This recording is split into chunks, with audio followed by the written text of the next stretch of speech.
So just like we had theorems about parallel lines, we also have some theorems about perpendicular lines.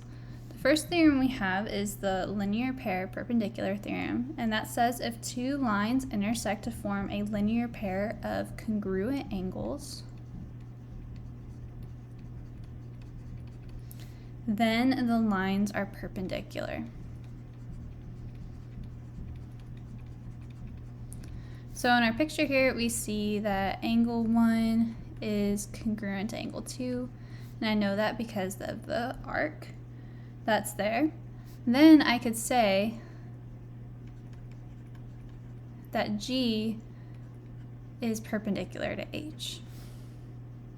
So I see angles 1 and 2 form a linear pair, they're congruent, and because of that, that means that G and H are perpendicular. Then we also have the perpendicular transversal theorem that says in a plane, if a transversal is perpendicular to one of two parallel lines, then it is perpendicular to the other line. So in this picture here, we see that H is parallel to K, and I know that because of these red arrows. And then I see that J is perpendicular to H.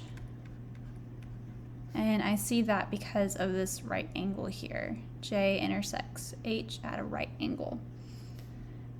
Now because of that, then that means that J is also perpendicular to K. And then the last theorem we have is the lines perpendicular to a transversal theorem. And that says in a plane, if two lines are perpendicular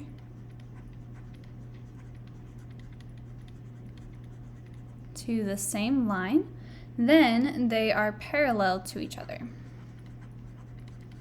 So if two lines are perpendicular to the same line, then they are parallel to each other. So here I see that M and N are both perpendicular to P, and I see that with these right angles. So I see that M is perpendicular to P, N is perpendicular to P.